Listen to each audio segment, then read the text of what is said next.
breaking news and trending talk with Mike and McCarty. Mornings on 101.7 FM and 710 KEEL.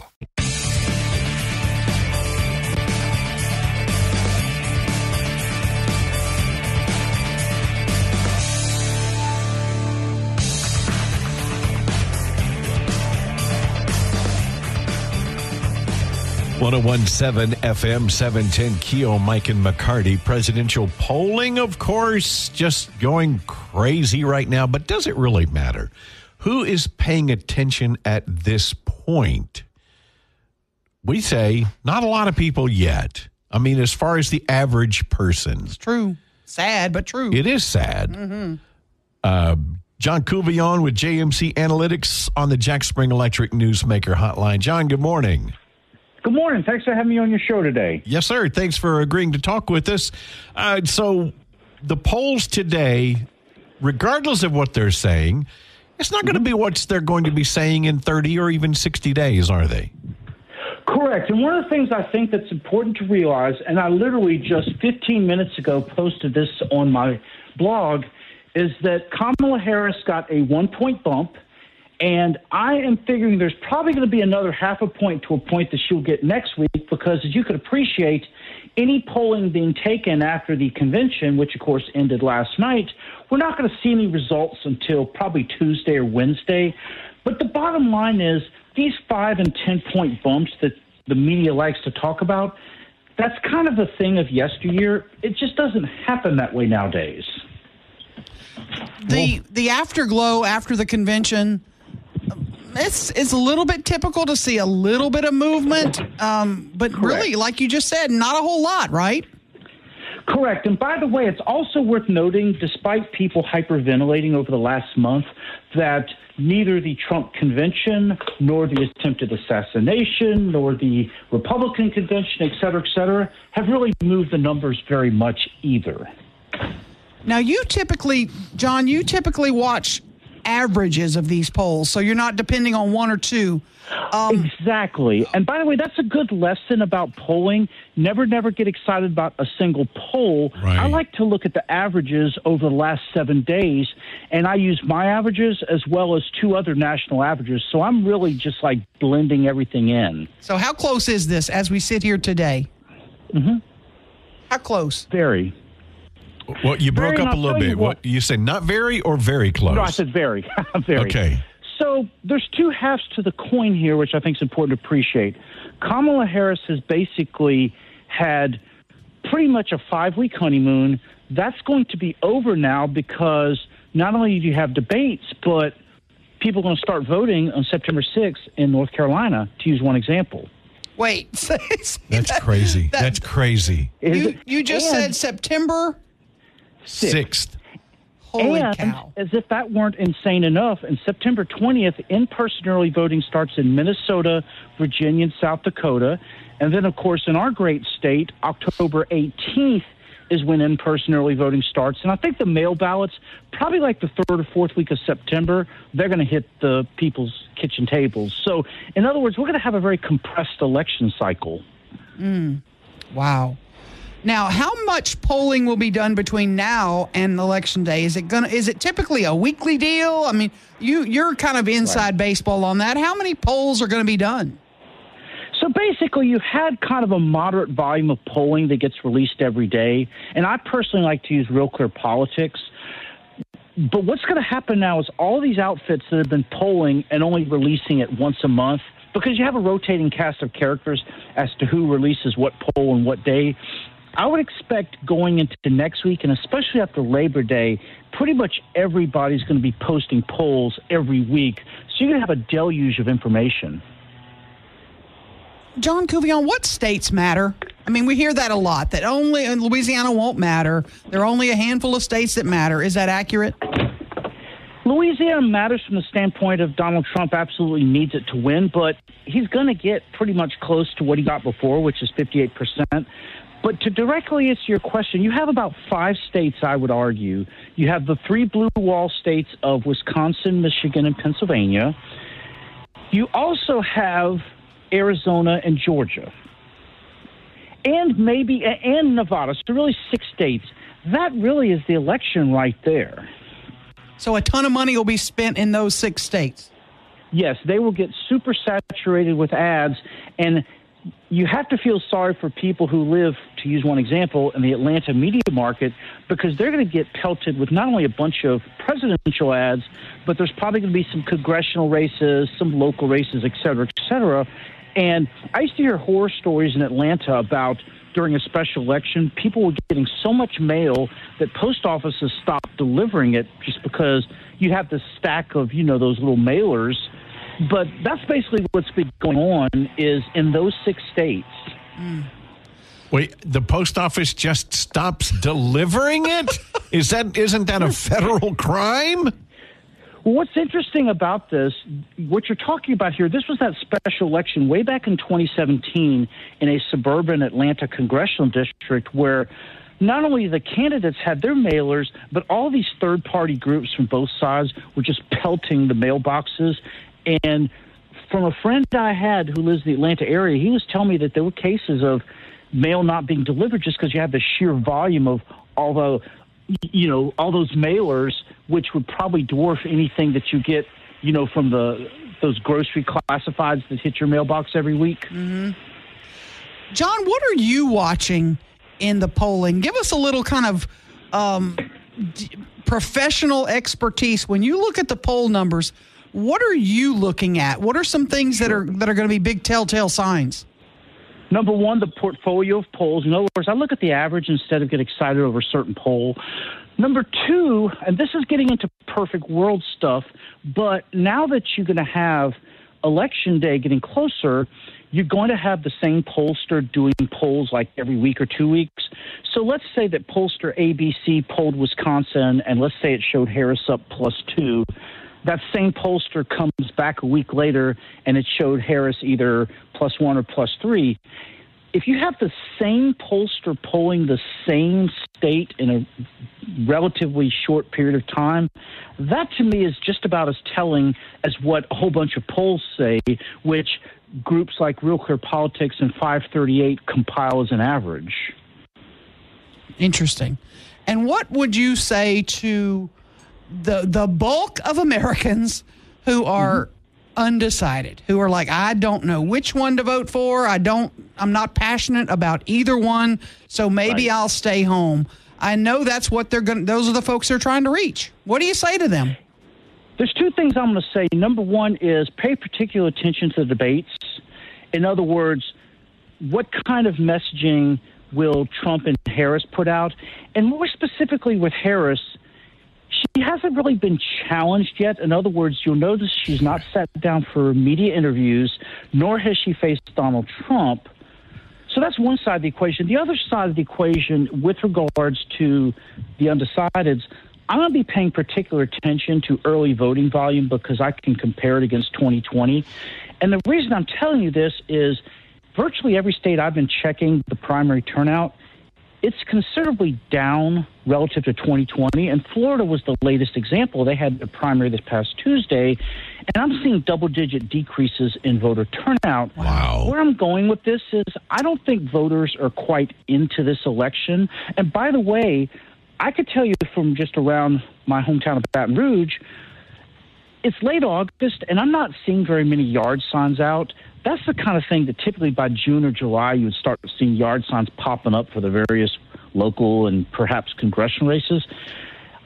I'm just seeing multiple signs of lessened interest relative to 2020, which is the other kind of controversial take I have for you today. Well, when we say things like, well, Louisiana doesn't matter, that frightens me in that I don't want people, what you just addressed, I don't want people not to vote thinking it doesn't matter. Oh, sure. It still does. Your vote does matter. It does. And one thing I do want to emphasize, even though turnout's going to be down, there's an organic level of interest in voting purely because it's a presidential election. So it's not like we're going to talk about some pathetic number like I think it was 36% voted in the governor's race last year. I'm certainly expecting higher than that, but what I'm saying is I think there's going to be a slight decrease in volume relative to 2020. That was like the high watermark. Interesting. Great stuff. John Couvion, JMC Analytics. Appreciate your time, my friend. Thank you, sir. My pleasure. Bye-bye. 1017 FM, 710keel.com.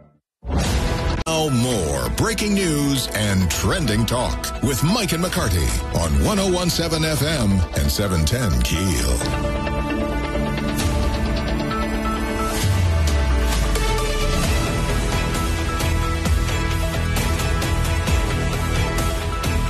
By the way, I just want to apologize in advance for any snorting, sniffing, coughing, hacking that you might hear. It's not me. It's not Ruben. Are you feeling any better? No. Goodness sakes.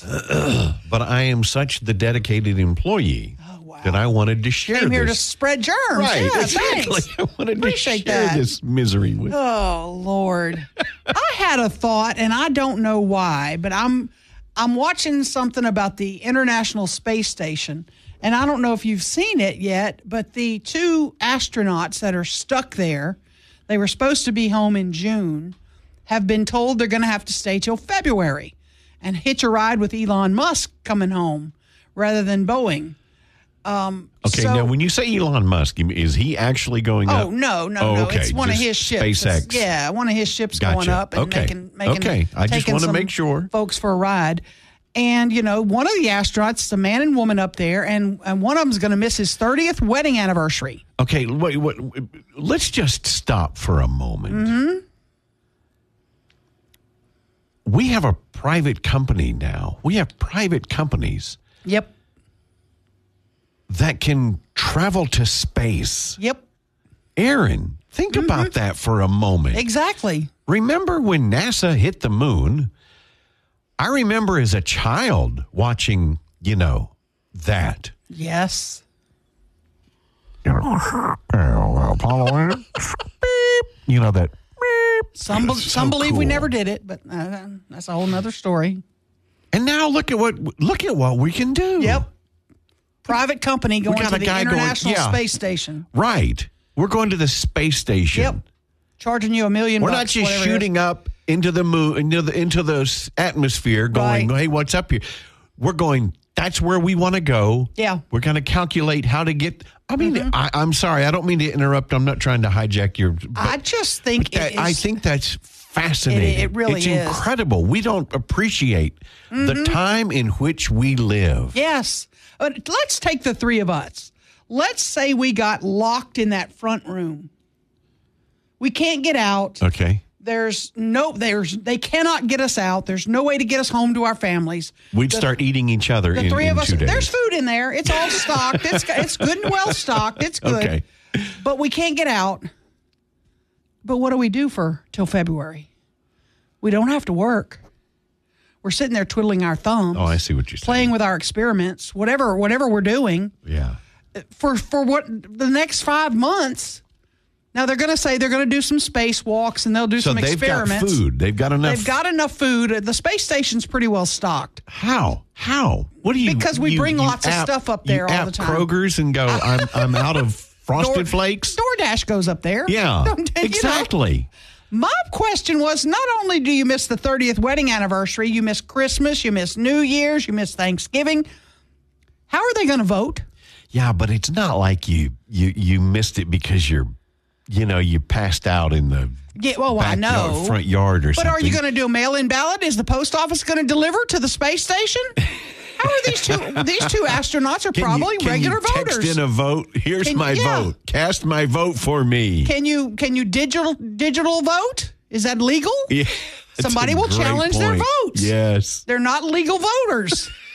How are they voting from the space station? Yeah. We got to make provisions. They're astronauts, for crying out loud. Surely they're entitled to vote. I don't know. I haven't heard. Can you vote by proxy or can you have a proxy vote? That's a good question. And I guess it depends on what's their home state. In a situation like that, they have to make allowances for it. You can't mail it in. Yeah, who's delivering from up there? UPS is good, but they ain't that good. FedEx is good. They ain't that good. Post office? Oh. I think the ballot would go to Mars. I don't disagree with you, but yeah. It hit me. I'm like, how are they going to vote? If they really want to vote, and I'm sure they do. What are they going to do? They're Yeah. going to have to make provisions to let these two astronauts vote. I don't know. As long as they vote the right way. I guess they'll figure it out. I don't know. How is Shreveport water? Well, I took a picture over the weekend. Not good. Still, William Daniel going to join us at 6:40. 101.7 FM, 710 KEEL. Big stories of the day with Mike and McCarty on 101.7 FM and 710 KEEL. Is your water still brown, green, discolored? What's the latest on Shreveport's water? We will be joined by William Daniel, Water and Sewer Director, coming up in about 2 minutes right here, 101.7 FM, 710 KEEL. Back of Mike and McCarty on 101.7 FM and 710 KEEL.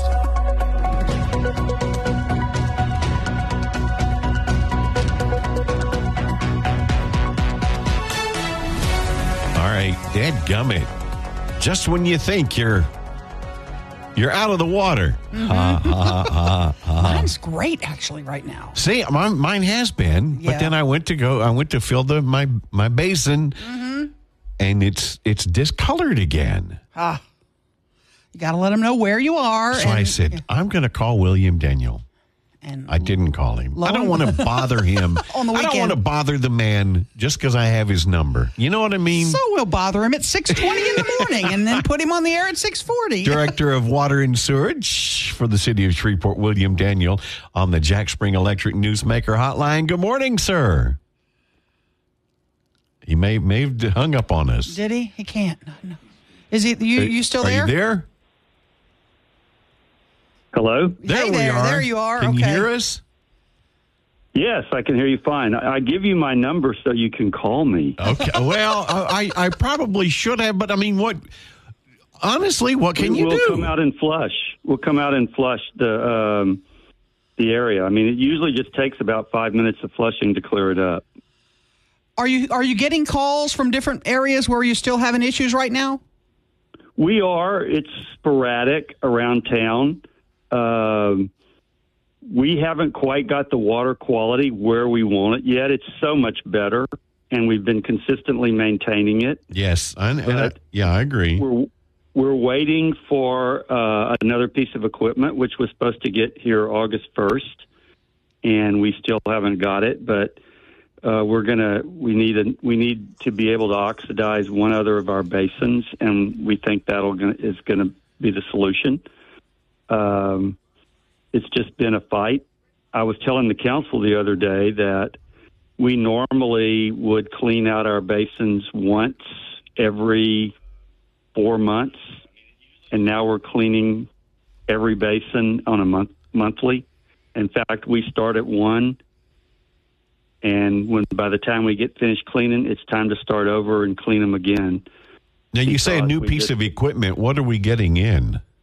We're getting a chlorine dioxide unit, which will allow us to oxidize the manganese in a different part of the treatment process.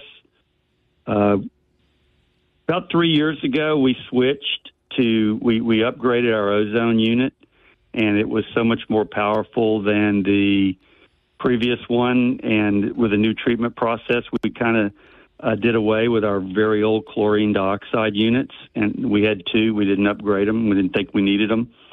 Then the manganese started, the summer of manganese. Summer of manganese. As Mayor Arsenault puts it. And we brought those chlorine dioxide units back into use, but one of them failed. They were so old, and the other one's kind of barely hanging on. So we've ordered one. Like I said, it was supposed to be in on August 1st, and hopefully it'll be here in a week or so, and that ought to finish the process. But we've got the manganese way down, and because of our cleaning efforts, we're able to keep it down. But we just can't quite get over the hump where we want to be, and we should. This new piece of equipment should help us get there and remain there. Any rhyme or reason as to what neighborhoods are having colored raw water? Is there any way to determine what areas are going to be problem spots? It all depends on how long the water stays in the pipe, we think. And so areas that have a lot higher use, like where I live, right off of Uri, I've never seen the water discolored. But older areas where, you have a lot of single people living in homes that don't use nearly as much water, it seems like the longer the manganese stays in the pipe, the more chance that it has to discolor it. And that's, it's hard to predict that. So, because I would think my area would be a pretty high usage area, and it still seems to come back periodically. It gets better, but then it comes back like it did this past weekend. Well, we don't quite have it all the way down. So we've got it right at 0.09, and we want to get it to 0.05. So a little bit of manganese in the water over time will discolor it a little bit at that level. So we just need to get it down to that 0.05 where we think, it will. That's the standard that we try to meet. I mean, previous to all this, our manganese levels were at 0.02, 0.03. So it's been a fight. William Daniel, Water and Sewer Director. Let me shift gears just a smidge, because you've seen the posts, the social media post about water billing. People are opening their bills and getting sticker shock, saying their bill is double what it used to be. Has there been a monstrosity of an increase? Can you explain kind of what's going on with people that are seeing higher water bills? Well, I haven't seen, I'm not a social media person. I'm too old, but we get sporadic issues about water. They usually relate to a leak, or we get sporadically issues about high water bills. They usually relate to a leak or some sort of problem with the irrigation system. So we always send somebody out to investigate, to look at what the problem might be. But I mean, frankly, Aaron, Mike, everybody thinks their water bill is too high all the time. Mm-hmm. So, it's really water is relatively cheap in Shreveport. Sewer is expensive. So, that's part of the issue. We got a message on the Shreveport Security Systems message board about asking you about mistakes that are being made on reading water meters at the Beck building. Are you familiar with a problem there? I am. They have a very complicated system of a number of different meters, and some of them are deduct meters, and we think there's a problem. And one month resulted in a fairly high water bill. We're replacing all the meters. I kind of got to apologize to the Beck building, because we put together a report for the CAO about people who were behind on their water bills, and we included them, although they're not really behind, because we're working with them on the issue. But it's been kind of complicated, and it's more complicated by the fact, it was a priority, but then when the manganese hit, it became a lower priority. So we will eventually get it straightened out, because we're buying all new meters. But there is somewhat of a little bit of a problem there, and the lady has been very patient, and I guess maybe her patience kind of is waning. But we will try and get it straightened out. This may not be her. This may, it was just a question that was raised. Now, we know there are problems paying the electric bill, like at the Regions Bank building. Are they current on their water bill? They are not current, but they're only slightly over 1 month behind. So they've been making payments regularly. We're watching the bill. We're not going to let it get high. So they're definitely on the watch list. Are you doing? Because I published a list of everybody that owed more than $10,000, and that was a bad list, by the way, because we had some people there that we were working with, and that had leaks, and we were trying to make adjustments. Well, I got that list from the city for what it's worth, as you well know. I know. Well, we didn't know what they were using it for, so we probably gave them that was my fault. I gave them a bad list. Well, I need to get an updated list from you then. Are you changing the policy with regard to letting these bills go so long? Well, we have always tried to keep up with the commercial customers. We, after the pandemic and months after that, and because of some internal policies of the previous administration, we let some people, residential customers, probably go longer than they should have. We have been, over the last year, we have been trying to fix that. We're now trying to keep people more current. It's actually a positive thing because when the bill gets too large, they just leave without paying. So we try to work with them and make them current. We'll do a payment plan for anybody that calls up that needs help. I mean, you got to understand some people on fixed income, they have a medical expense or a big car expense, and it puts them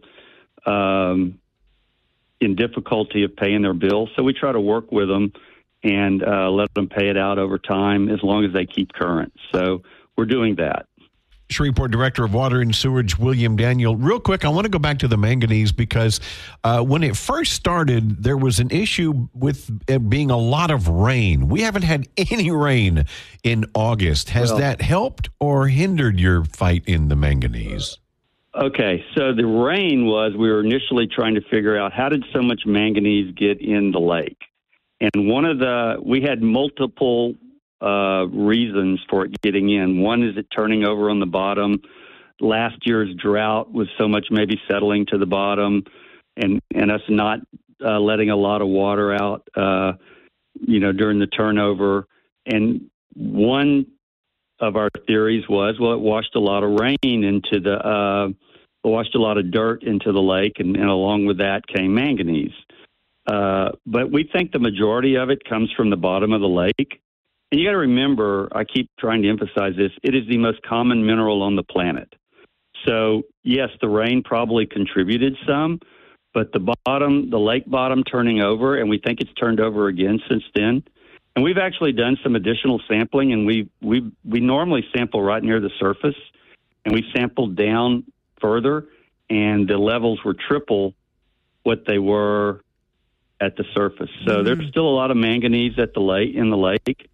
And we're, like I say, we are cleaning basins, filters, 4 times faster than we used to. I still say it's Russian collusion. We lean more towards Iranian in the water department. Okay, there you go. Or Chinese, maybe. Yeah. Thank you. We appreciate you stepping up. We appreciate your time. Yes, sir. Thanks. Thank you all. Bye. Coming up, William Bradford going to join us after the news, top of the hour with SWEPCO. He's going to be talking about the Regions Bank building and why he likes double stuffed Oreos. Mike and McCarty, 101.7 FM, 710 KEEL. Back to the show with Mike and McCarty on 101.7 FM and 710 KEEL.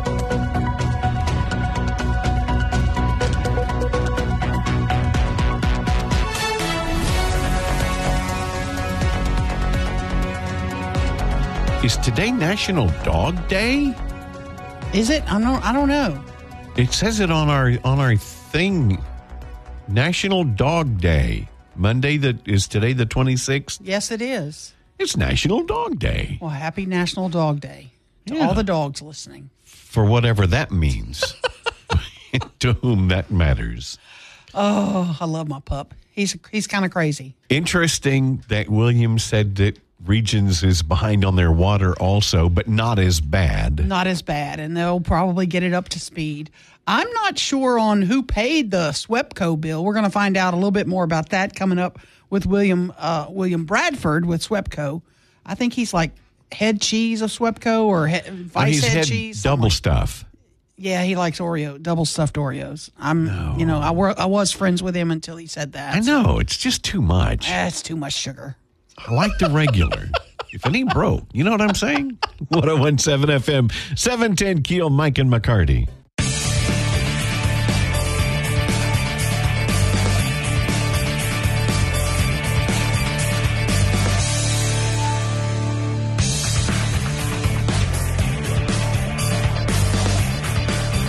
Well, if you've listened at all any last week, you understand we have been on top of this Regions Bank Tower situation with the electric bill going. Foster Campbell said it was close to $500,000. Mm-hmm. 6 months in arrears, is that right? I don't know if it went that far, but close, yeah. So we've been kind of staying on top of that. We've got William Bradford, Vice President of External Affairs, joining us on the Jack Spring Electric Newsmaker Hotline. William, we understand that a deal has been reached. Good morning, by the way. Thank you for joining us. Hey, good morning, Mike. Good morning, Aaron. Good morning. We understand a deal has been reached and an amount has been paid. Who paid it, and how much was brought up to date? Oh, look, unfortunately, I don't think I can give you the specifics you're looking for this morning, but I can tell you this. I appreciate the tenants in the Regions Tower for getting heavily involved in this issue. I had a meeting with them, or they held a meeting last Thursday at 2 o'clock, and I attended that meeting, and we had a very robust discussion about the situation. And I would say that they stepped up tremendously to help resolve this issue to a point that is satisfactory. I can confirm that we have been indicated that the bill has been paid. I do know that much. I'm not at liberty to speak about who paid the bill. You know, this is kind of a unique situation because this is still a customer account. We still have our limitations on what we can discuss related to that customer account. But, you know, again, this is a very unique situation in that it's a matter of public interest, right? So you have, in this situation, an instance where tenants were representing that hey, look, I've paid my rent and I've done what I'm supposed to do, and I'm in this situation. So, of course, they were very interested in the outcome of this, very involved in it. There were several tenants who stepped up to really push a resolution of this, and so we're thankful for them, as well as our Commissioner Campbell, who we had regular discussions with regarding this matter as well. Can you tell us if they paid the whole outstanding balance or the late balance? I can say that the requirement to remain connected was payment of the full amount. And at this point, I have no indication that there's a need to disconnect on Thursday. Well, that's good news for everybody involved. Have you had any luck with the owner in getting in touch with the owner, finding out, you know, if they need arrangements made with you at some later date? Any luck on that front? Sure. So, you know, our customer service account representatives are phenomenal. Disconnection is not our business. It is not what we want to do. It is the last resort that we have. And I can tell you and confirm that our customer service account representatives have been working with them for months to make sure that we didn't get to this point. Unfortunately, we were here. I think the public knows that. The management company and the ownership has confirmed that. But ultimately, you know, we have a lot of options available for any customer who is facing bill challenges. You can visit our website at swepco.com/bill help, and it gives you a lot of options. Again, I want to reaffirm, you know, this is a very unique situation. It's very public because of the location, but we do have customers that have challenges every day, and our customer service representatives are here to work with you and to help you get through those difficult times. You put your lawyer hat on for just a moment, if you don't mind. That was your building. You worked in a law firm in that building until recently. During the, quote, robust discussion on Thursday that you said, was it discussed that, hey, if we pay this bill, we can take the money off the rent? Is that something a lawyer would advise those tenants? You know, they had that discussion. I think that there are phenomenal law firms in that building, including Blanchard Walker, for which I was a partner. I think that they're having those discussions internally, and you know, I'm not going to give anybody advice, right, on how to. It depends on what your lease says. Review that first, but I think that they're exploring every avenue to avoid this situation moving forward. Do you have this issue with any other buildings and any other commercial properties in town? I mean, I know if I don't pay my bill, a couple of months, maybe you'll let me go. But then after that, they're coming out with that special tool. Yeah, so, we're monitoring. We have a responsibility to watch the accounts. We have a responsibility to our customers who are not in that building, right, that are part of this base that we are operating from. And so one of the things that we do regularly is monitor and maintain information on those accounts and make sure that we are reaching out to customers who may become delinquent. The first notice that some people get may be that letter in the mail, but we, again, encourage them to reach back out to SWEPCO to try and make arrangements. Now, I want to speak to something, if you can give me just 1 minute, that, there's been some discussion online about, SWEPCO wouldn't do this for me. I mean, we make arrangements all the time to try and make sure that we are the best service provider to our customers. But this is an instance where you have businesses and employers, that has a massive trickle-down effect if, this bill isn't paid and people can't go to work, and it impacts businesses across the community, which have employees across the community, which also have homes across the community, which pay bills at their home. So there's a lot of nuances in this, right? We are a business, and we have an obligation to make business decisions that are in the best interest of our customers first, right? And that makes sense for us as a business unit. And so we will continue to try and be informed about these decisions, educate the public when we can, and also keep in contact with our Public Service Commission. One of the things that we want to do to potentially improve this type of situation, and we saw it at the Jolie apartment issue, right, is that advance notice to the impacted victims of a non-payment. And so, we'll be working with the Public Service Commissioner to achieve approvals to notify those types of customers earlier in the process so that they're not caught flat-footed, right? We were stuck between a rock and a hard place of respecting the customer's privacy and then also informing customers or informing tenants of those customers. So it's a very difficult situation. I'm glad our team worked through it. I'm glad the tenants stepped up, and I'm glad that ultimately the bill was paid. Yeah, you bring up an interesting point. Would the customers from this point moving forward, maybe the tenants in that building or any commercial building, would they have access to the bill and to be able to monitor and make sure that, the rent that they're paying is supposed to go toward utilities and make sure it is so they don't get in this situation? Would they have access to the bill? I would say it's incumbent on any tenant of any commercial property to have a relationship with their landlord and to make sure that they're informed about just those types of issues, right? And so these tenants saw that, stepped up, and were able to get in contact with their landlord and really drive this resolution in collaboration with SWEPCO, with our team, and the Public Service Commission. So this is unfortunate how the situation unfolded, that they were placed in this position, but I do think that in this instance the process worked. And we want to make sure to continue to improve, learn from this, right? We're going to do a debrief on our side about, how can we improve this process? And if we're having these types of situations pop up, making sure that we don't leave tenants in a lurch, but we do have our restrictions on us as a regulated utility. This is kind of a surprise. This is not a building that you would expect this type of behavior from the owners of. Do they have other commercial properties? Do you deal with them with other properties or buildings? Yeah, I think a Google search will show that they're in, the ownership group is in other cities. I can't speak to our commercial relationships with them. But I do know that, we'll be watching this very closely and making sure that we're not back in this situation in the near future. Again, I keep saying thank you to the tenants for stepping up and really helping drive a resolution for this. And, we'll continue to monitor the situation here at home. And if there are other properties within our portfolio of clientele and customer base, then, we'll be watching those as well. I know you got to get back to work, so one more question. Can the tenants change who they pay this electric bill to? Can they change and directly pay SWEPCO, or is that a matter of that's in the lease, they'd have to change the lease?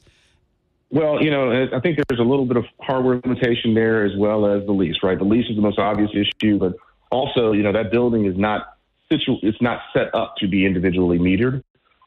So it becomes very difficult to kind of retrofit a building to do that. Again, this is, a relationship between the tenant and landlord and the tenant, the landlord and SWEPCO. And so I think these lines of communications have been open.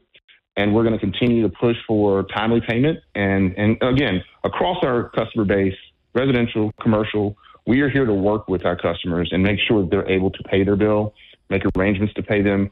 We encourage timely payment, full payment. That's how we provide this service to you, and that's how we improve the service we provide to you.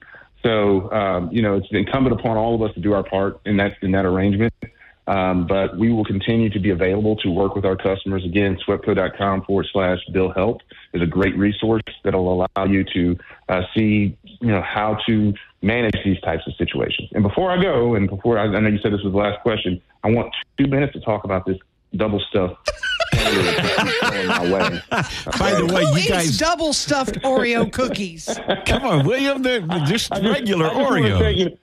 As I reached out to you, I said, you either like the cookie or you like the cream, and I would say those people who are out there who are making fun of my double stuffed family prefer to dip their Oreos in orange juice. Aaron, I know you dip your Oreos in orange juice. Okay? Oh, that hurts me deeply. That made my eyes water just thinking about it. All right, unfriend, where's that paper?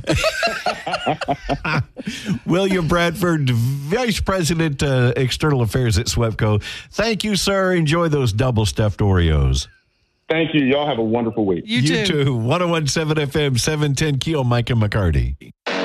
Now more breaking news and trending talk with Mike and McCarty on 1017 FM and 710 KEEL.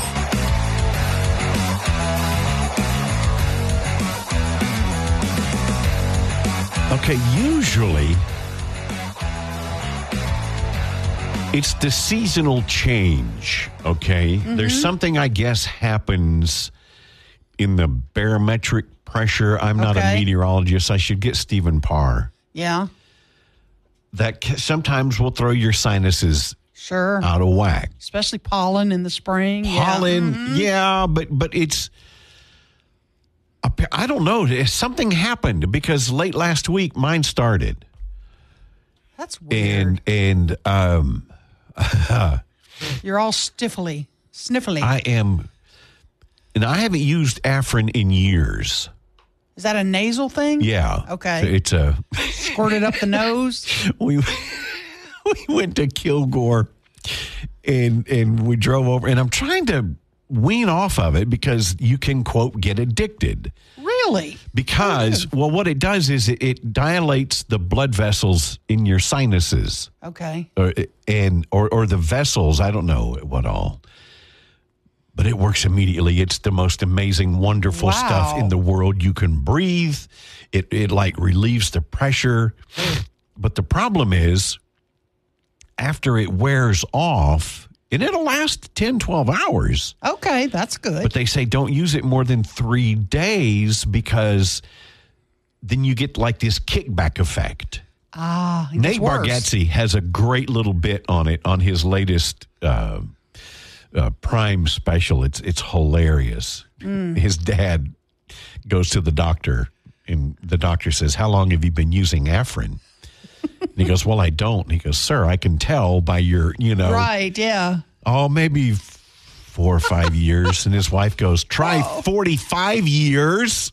Oh, my gosh. So I'm trying not to, I'm in Kilgore. We go to my son's restaurant, and I had to stop at the drugstore. I said, because I'm trying to be good. And I said, no, I got to have, because I can't breathe. Oh, goodness.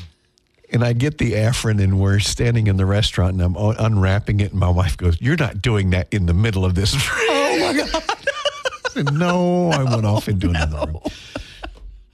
But between the Tylenol and the Afrin, it's the only thing getting me through the weekend, Oh, gosh. I Are you feeling a little better? Doctor. A little bit, yeah. Okay. Oh, yeah. Well, good. Yeah, but hopefully you'll clear up by the next day or two. But I'm wondering, is something going on right now? Because it's not really a seasonal change yet, is it? It shouldn't be. It shouldn't be. We had like a, what do you call it, Ruben, a false fall last week, couple of days. Yeah, we have a few more to come, but yeah. Yes, false fall. Anyway, that's why if you're tuning in going, he sounds like crap. Yeah, I feel that way too, so it's kind of a set. Yeah, exactly. Senator John Kennedy will be joining us later this morning. Looking forward to that discussion, Mike and McCarty. Clarence Reese, fire chief, going to join us at 8:10 this morning. His fire department needs prayers. We will explain. We can't go into a whole lot of detail, but what we can tell you, we'll talk about coming up at 8:10 this morning. 101.7 FM, 710 KEEL. Back with McCarty on 101.7 FM and 710 KEEL.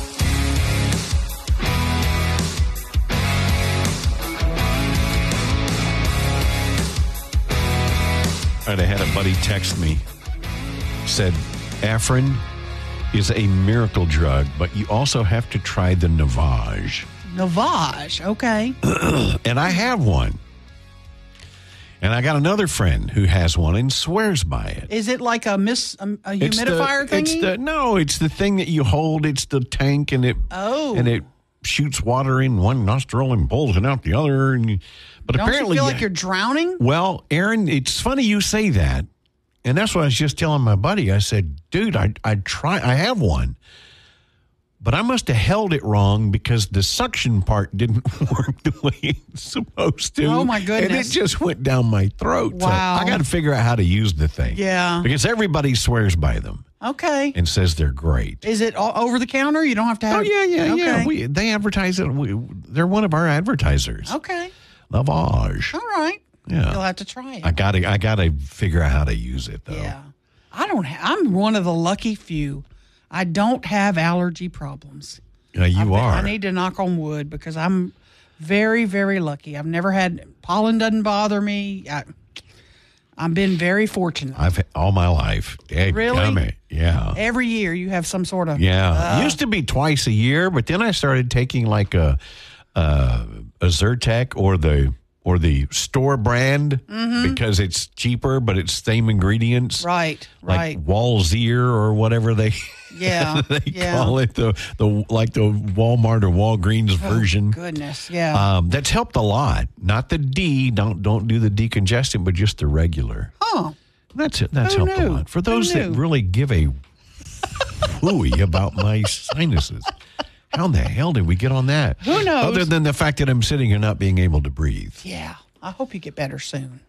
We did speak with Fire Chief Clarence Reese. We promoted him a moment ago, but he's going to hold off. Out of deference to the family, Yes. respect to the family. Understandably We'll kind of so. explain a little bit more about what has happened, though. We can't give much detail yet, obviously. Because,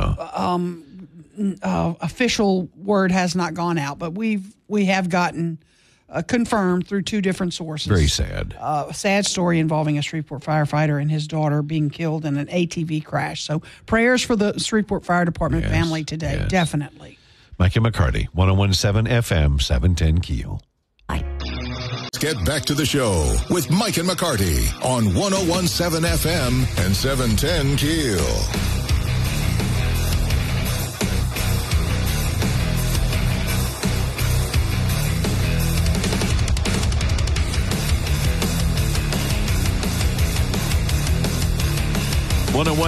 FM 710 KEEL, Mike and McCarty. Ruben, last week, yes, we were talking, and you offhandedly made a comment that apparently offended somebody. Yeah, I did. I just found out, and you're not at this point yet, because you're about my son's age, I think. I'm mid 30s, so I think I'm 36 now. Okay, my daughter's age. Yeah. Then. Okay, so you wouldn't be deemed an empty nester. You still have kids at home? I have one kid at home. It's one left. Yeah, senior. Okay, so it's closing in. But when you said that, you said something last week, and I don't even know if we want to go into it, but a couple of weeks ago, we had Crystal in, and she said something about a white trash party. I don't know. It didn't affect me as a offensive term. I don't know. Oh, yeah. Maybe I'm just an insensitive duty head. But now apparently somebody's offended by the phrase empty nest. What? Oh, wow. Empty nest. That's apparently offensive. Are you kidding? Aaron, I cannot tell you how over I am of all of this ultra sensitive. We're looking for crap to be offended by, wokeness, leftist bullschnozzle. Yeah. I'm over it. Yeah, me too. Absolutely. You're forcing me to say empty nest. Right. Over and over again. My wife and I are empty nesters. Our kids are gone. We have an empty nest. Yep, I'm an empty nester. I love it. Ruben can't wait to be an empty nester. Empty nest, empty nest, empty nest. My gosh. What's offensive about it? Well, she says empty nest is offensive because it's too negative. Empty is never a positive connotation. All right. Okay. It's subtly offensive or even damaging because it conveys absence. It's a word you never use in a positive way. So we had a full nest and now we have an empty. Oh, good God. She wants us to use next chapter. Next chapter. Okay. That seems a little too vague. Next Holy chapterer. Wow.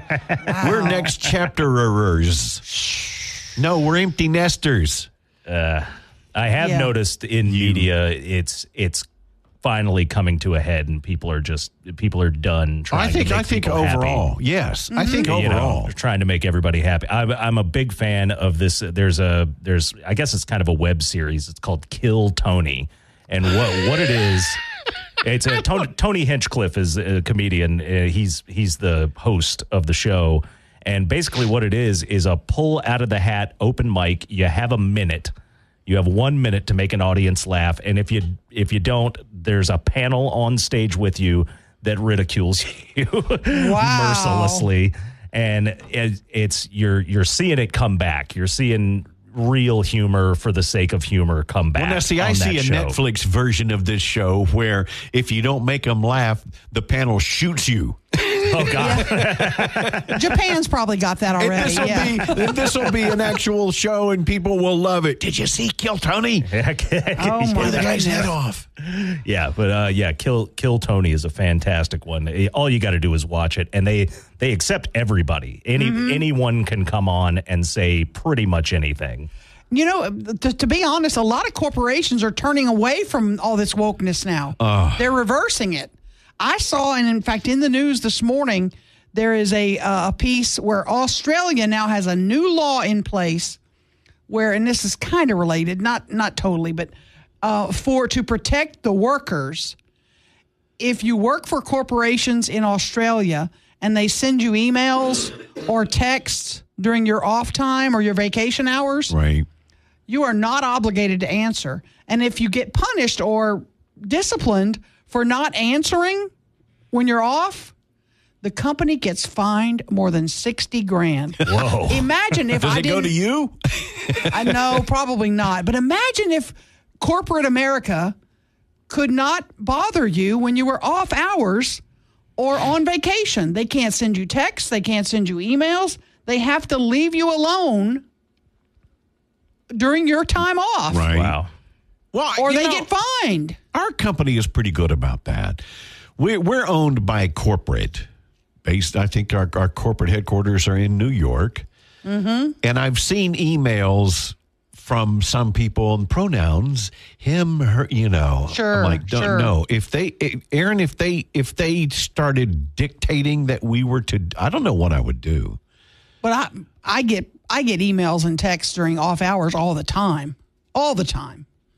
But your off hours are different than most normal people. You're off right. hours. You're absolutely right. And if I answer them, it's fine. If I don't, but I don't ever get in trouble for not answering them. Right. I mean, this is you have to get in trouble for not answering. I have very few complaints about our corporate, quite frankly. I really don't either. I mean, honestly, they're very good. They really are. As a very general rule, I hate corporate. Just as a general rule, I worked for Channel 3 for 15 years. Locally owned, the Ray family. Wonderful. I mean, I could go up into Edwin's office and put my feet up and chat, and did often. Right. And then I was on my own for almost 10 years, worked for myself. Yep. So, and then to get back into the corporate world, Right. really kind of a tough adjustment for somebody that's kind of hard-headed and got a lot of Irish in them. This is a good company, though. I'm very happy. Well, that's what I say. Yeah, Honestly, with this company, I have very, very few complaints overall. They're not ones that have, well, you'll have to now say this, and now they're we not have micromanagers at all. When we click an email, Ruben, that we're not supposed to click, we have to go through some training. That's pretty much the only time we. Yeah. But the corporate got hit bad a few years ago. Absolutely. Remember, we got tagged with what was it? Some kind of crazy virus. We got hacked. We got hacked big time. I understand. They have to be careful. But, we're empty nesters. Empty nest. All empty of it. nest. Well, not Ruben, not quite yet. Senator John Kennedy will be joining us next hour, 101.7 FM, 710 KEEL. More breaking news and trending talk with Mike and McCarty on 101.7 FM and 710 KEEL.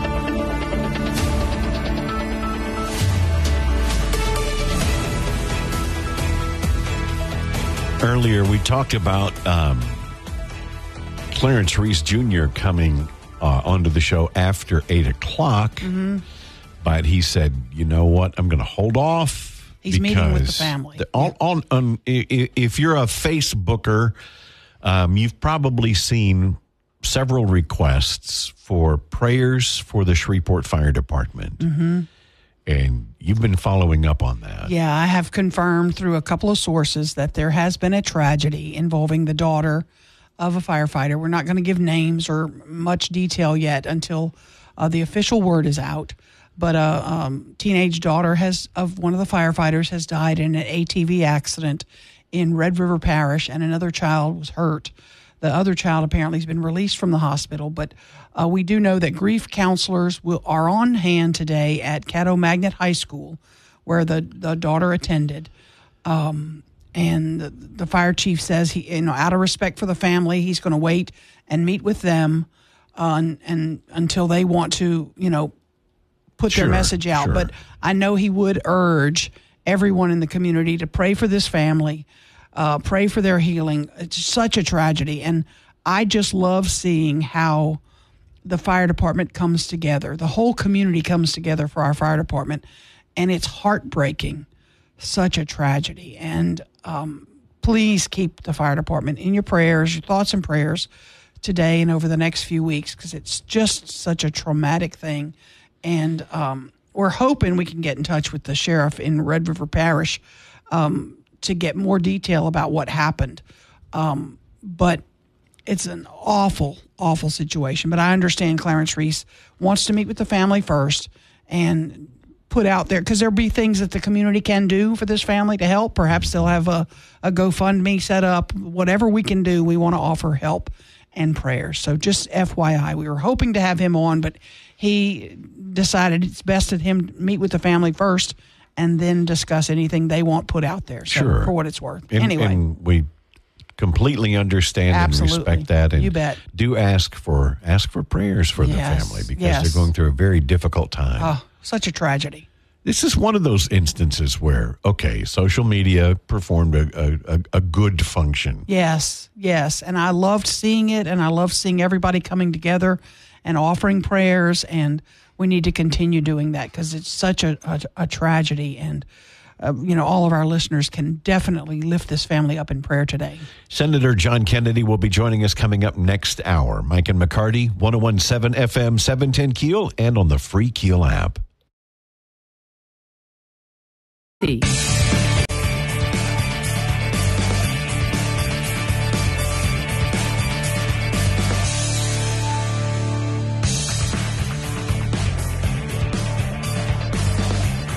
All right, dadgummit.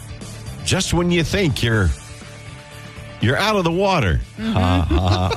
Mine's great, actually, right now. See, mine has been, Yeah. but then I went to fill my basin, and it's discolored again. You got to let them know where you are. So I said, I'm going to call William Daniel.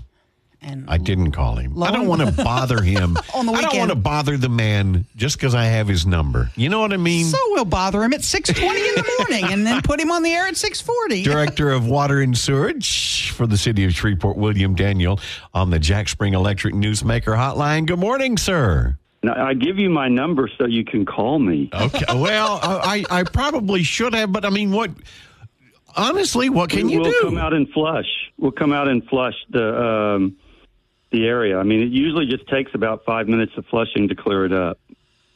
Are you getting calls from different areas where you're still having issues right now? We are. It's sporadic around town. We haven't quite got the water quality where we want it yet. It's so much better, and we've been consistently maintaining it. Yes, I agree. We're waiting for another piece of equipment, which was supposed to get here August 1st, and we still haven't got it. But we need to be able to oxidize one other of our basins, and we think is going to be the solution. It's just been a fight. I was telling the council the other day that we normally would clean out our basins once every 4 months, and now we're cleaning every basin on a monthly.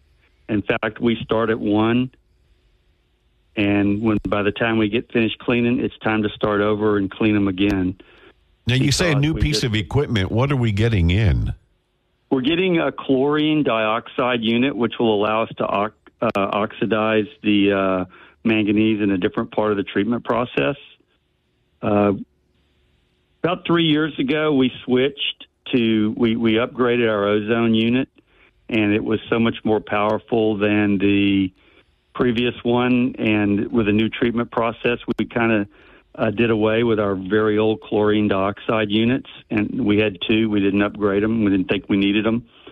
Then the manganese started, the summer of manganese. Summer of manganese. As Mayor Arsenault puts it. And we brought those chlorine dioxide units back into use, but one of them failed. They were so old, and the other one's kind of barely hanging on. So we've ordered one.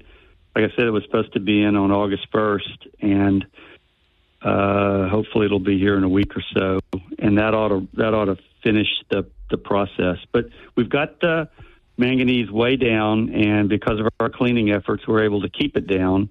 But we just can't quite get over the hump where we want to be, and this new piece of equipment should help us get there and remain there. Any rhyme or reason as to what neighborhoods are having colored raw water? Is there any way to determine what areas are going to be problem spots?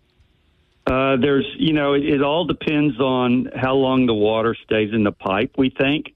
And so areas that have a lot higher use, like where I live, right off of Uri, I've never seen the water discolored. But older areas where, you have a lot of single people living in homes that don't use nearly as much water, it seems like the longer the manganese stays in the pipe, the more chance that it has to discolor it. And that's, it's hard to predict that. So, because I would think my area would be a pretty high usage area, and it still seems to come back periodically. It gets better, but then it comes back like it did this past weekend.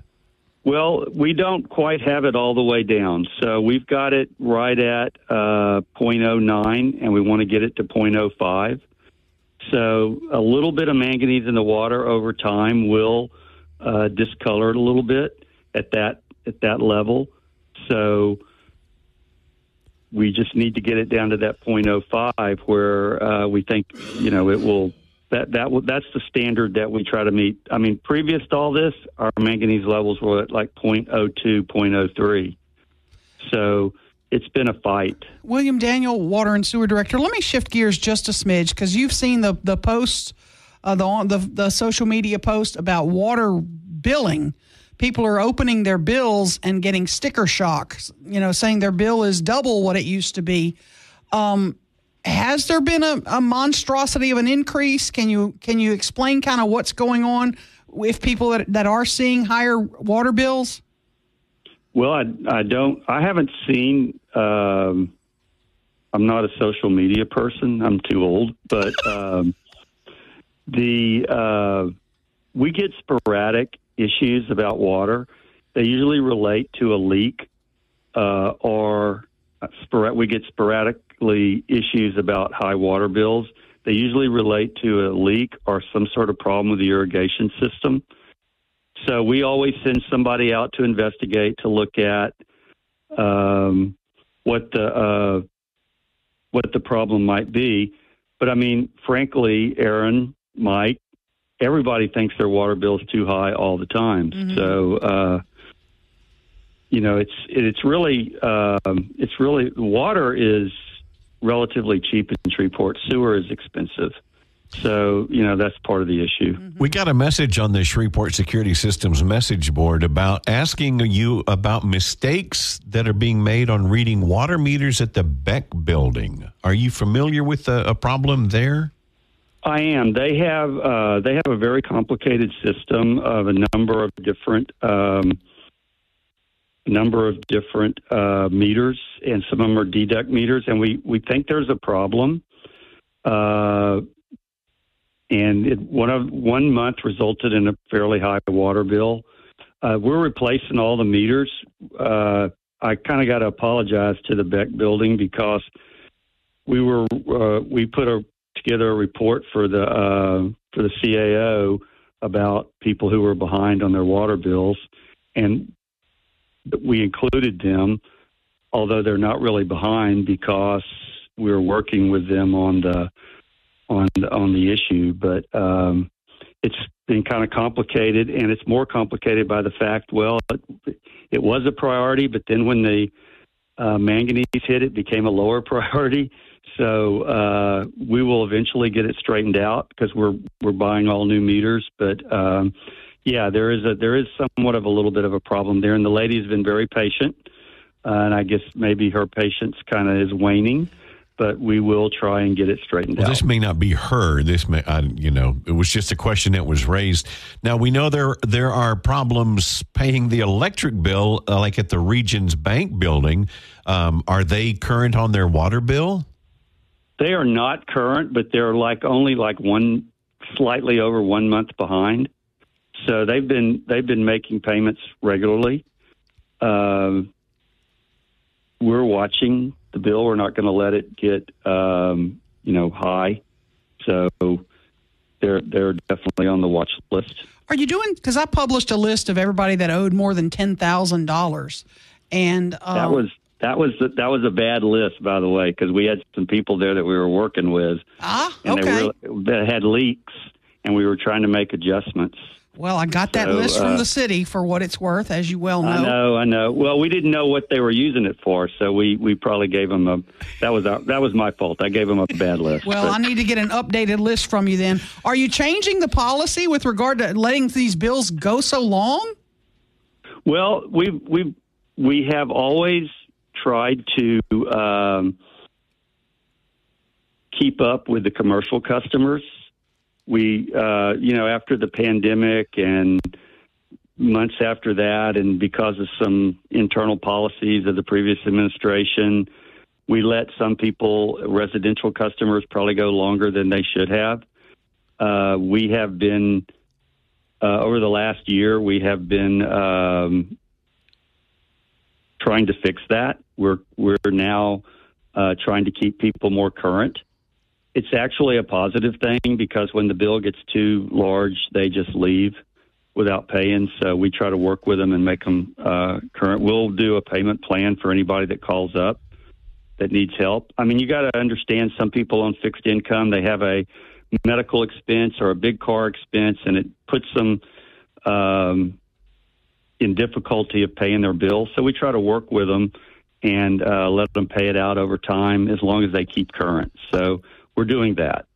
Shreveport Director of Water and Sewerage, William Daniel. Real quick, I want to go back to the manganese because when it first started, there was an issue with it being a lot of rain. We haven't had any rain in August. Has that helped or hindered your fight in the manganese? Okay, so the rain we were initially trying to figure out how did so much manganese get in the lake? And we had multiple reasons for it getting in. One is it turning over on the bottom. Last year's drought was so much maybe settling to the bottom and us not letting a lot of water out, during the turnover. And one of our theories was, it washed a lot of rain washed a lot of dirt into the lake, and along with that came manganese. But we think the majority of it comes from the bottom of the lake. And you got to remember, I keep trying to emphasize this, it is the most common mineral on the planet. So, yes, the rain probably contributed some, but the lake bottom turning over, and we think it's turned over again since then. And we've actually done some additional sampling, and we normally sample right near the surface, and we sampled down further, and the levels were triple what they were at the surface. So there's still a lot of manganese in the lake. And we're, like I say, we are cleaning basins, filters, 4 times faster than we used to. I still say it's Russian collusion. We lean more towards Iranian in the water department. Okay, there we go. Or Chinese, maybe. Thank you. We appreciate you stepping up. We appreciate your time. Yes, sir. Thanks. Thank y'all. Bye. Mike and McCarty, 101.7 FM, 710 KEEL. Big stories of the day with Mike and McCarty on 101.7 FM and 710 KEEL. Aaron's got news coming up next. Senator John Kennedy joining us after the news about 8:40. Join us, 101.7 FM, 710 KEEL. Mike and McCarty. Back with more of Mike and McCarty on 101.7 FM and 710 KEEL.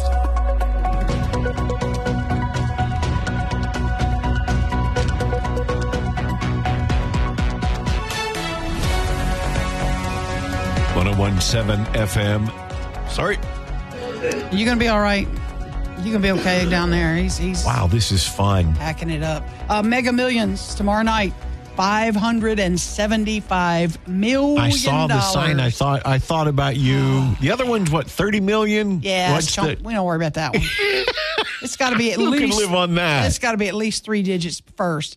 The cash options, $285 million. So then you take a third of that off for taxes. Is that not? Wait. So the cash option, $285.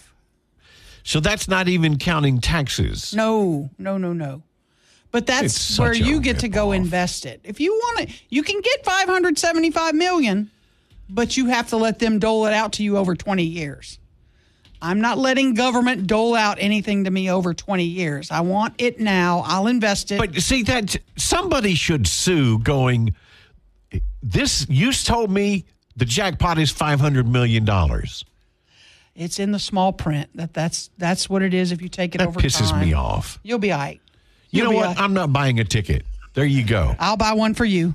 I'll get the cash. I'm going to bring that up with Senator Kennedy. Okay, let's ask. Let's see if we can change legislation on that. By the way, he's next. 101.7 FM, 710KEEL.com. Council.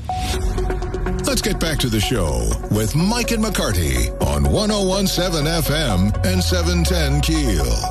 On the Jack Spring Electric Newsmaker Hotline, honored to have Senator John Kennedy joining us this morning. Senator, good morning, sir. Morning, Mike. Morning, Aaron. Thank you for talking with us. I was just looking over these inflation figures. Senator, what we need is price control. Not for me. We've got price controls. It's called the free market. Thank you. Yeah. But she's pushing this price control, talking about Kamala in her campaign. Senator, people are going to buy into this, thinking this is a good idea. Well, I don't think most Americans will. Some will. Here's why we have inflation. If you think back a few years ago, the economy after COVID was starting to recover as government at all levels realized that it had made a mistake in shutting our society down. So we started opening up, and the economy was really growing rapidly. President Biden became president, and so he and the vice president, Ms. Harris, said, geez, we want to spend money on all this stuff, and we can use COVID as an excuse. So over the next couple of years, they passed $4 trillion of new spending for social programs primarily, and they said we need to do it for COVID. Well, you didn't have to be Mensa material to figure out that wasn't true. And a number of us, and some Democratic economists, Jason Furman, Lawrence Summers, said, look, Mr. President, Madam Vice President, if you do this, you're going to have inflation. Well, we had inflation, raging inflation. And they said, oh, it's only temporary. Well, it wasn't temporary. And so Jay Powell had to raise interest rates to cool the economy. Now, the rate of inflation is down. What does that mean?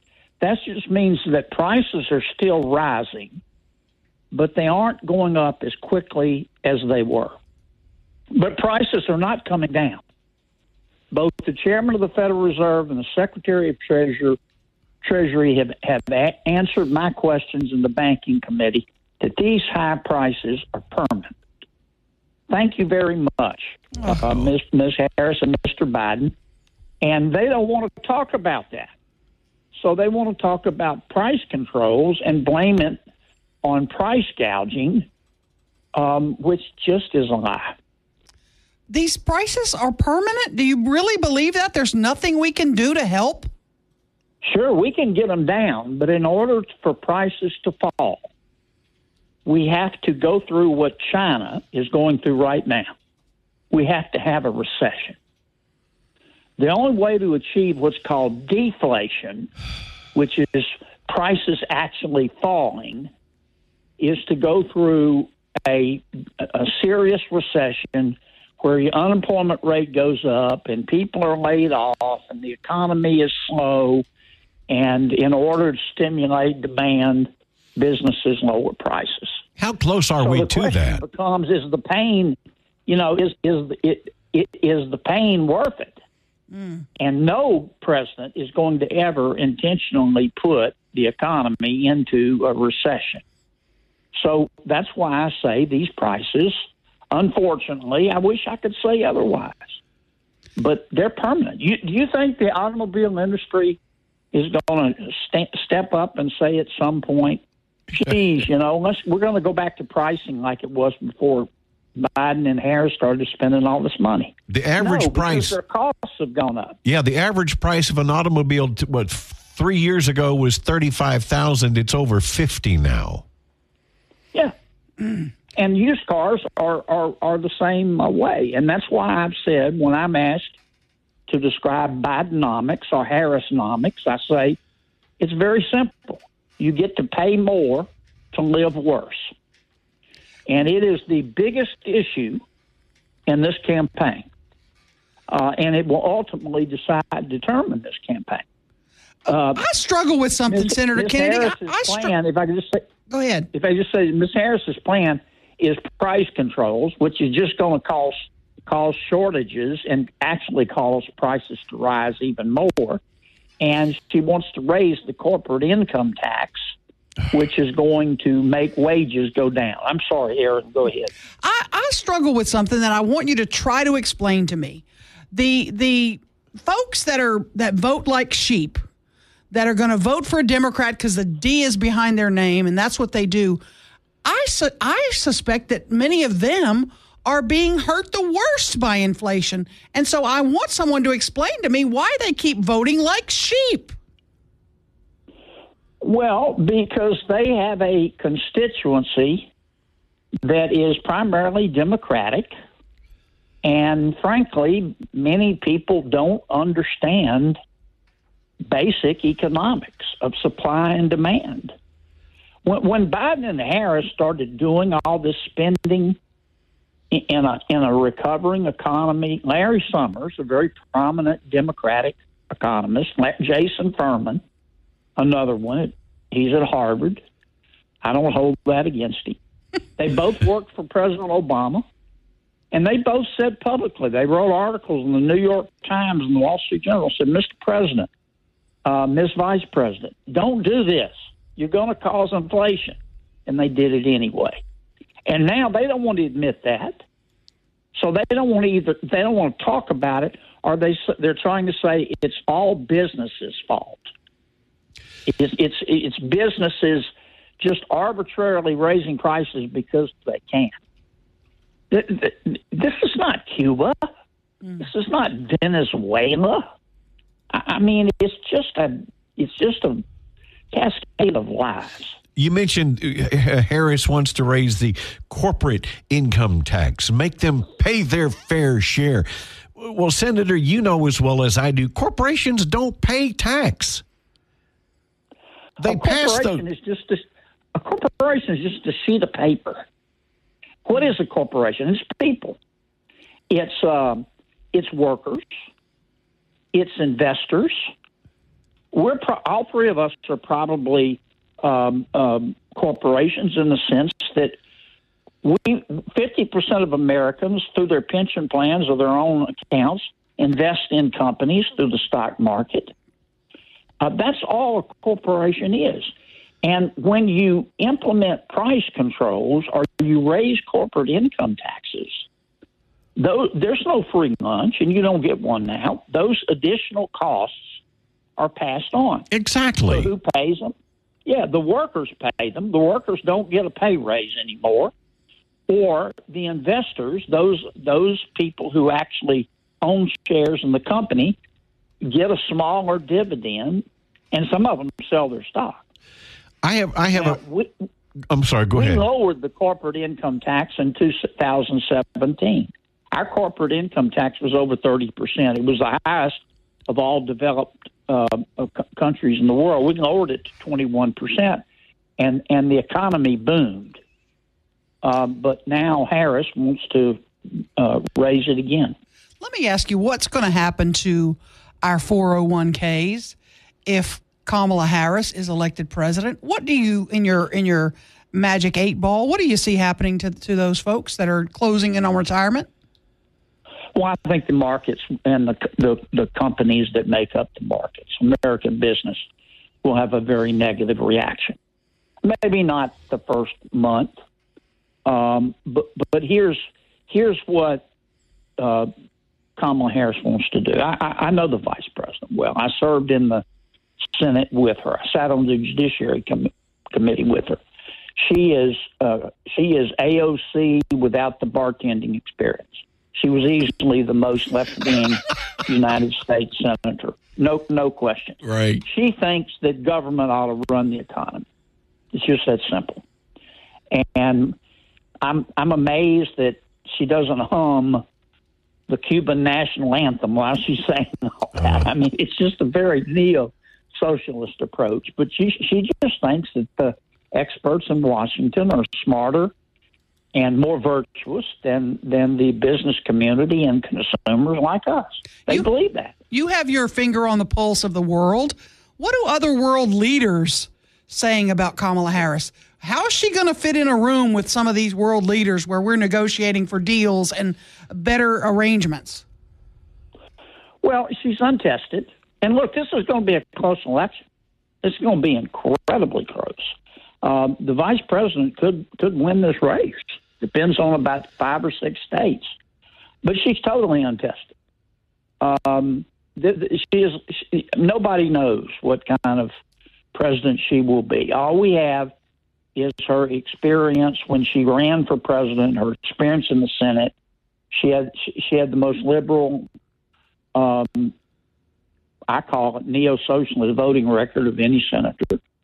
And we know that what she's done or not done is vice president. But they're running a basement campaign. They will not let her do press conferences. Wherever she goes, she has a teleprompter. Somebody writes her remarks for her. They can do that because the corporate media is allowing her to do that. And it worked for Biden. Pressing her for answers. I'm sorry? It worked for Biden 4 years ago. It did, but this is even more egregious. President Biden had an excuse, COVID and all that. She has no excuse, but the corporate media is letting her get away with it. Right. And there will be debates, but you never know how many people will watch. If this election is decided purely on the basis of policy, then I think President Trump will win. But people don't always vote on the basis of policy. Sean Hannity had a great point. Trump needs to just run ads with Kamala in her own words, and Walz too, as a matter of fact. He doesn't need to bash her personally. He needs to talk policy because, like you say, he wins on policy. Well, the vice president's record, such as it is, it is what it is. It's a very neo-socialist agenda. She believes that you should turn all your money and your freedom over to Washington because Washington knows best. She talks about freedom. She says you need to be free to make your health care decisions yourself. Well, how come she wants to abolish private health insurance for 180 million Americans? Yeah. She doesn't want to talk about that anymore. But she's clearly on record. She ran for president on getting rid of private health insurance and letting government be your insurer. We'll see. The election will heat up in September, and the American people will have a decision. Yeah. To me, it's an easy decision. Talk to anybody that's lived through socialized medicine. Between Trump and Harris, it's a choice between hope and more hurt. Because I know what I'm going to get under the vice president. Senator John Kennedy, thank you for your time, sir. We appreciate it. Thanks, guys. Mm-hmm. Have a great morning. 101.7 FM, 710 KEEL, Mike and McCarty. Breaking news and trending talk with Mike and McCarty on 101.7 FM and 710 KEEL.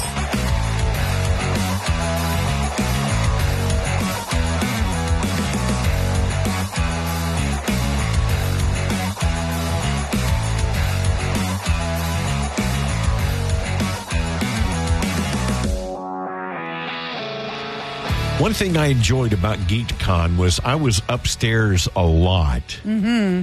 And I can't tell you what I bought because it's a Christmas gift. Oh, okay. But, Aaron, they had some jerseys up there. They had a Gale Sayers jersey, for crying out loud. Autographed, a Chicago Bears Gale Sayers autographed jersey. Holy cow. Decent price? I didn't even look at the price because. Oh, man. But they also had, it's just some incredible Ed Too Tall Jones, number 72. Wow. And, of course, Bob Lilly was there. Yeah. Signing autographs in his 74.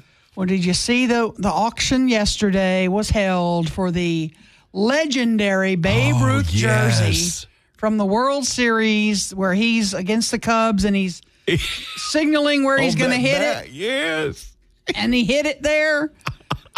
Have you seen how much it sold for? It was over $100. Yeah, it was.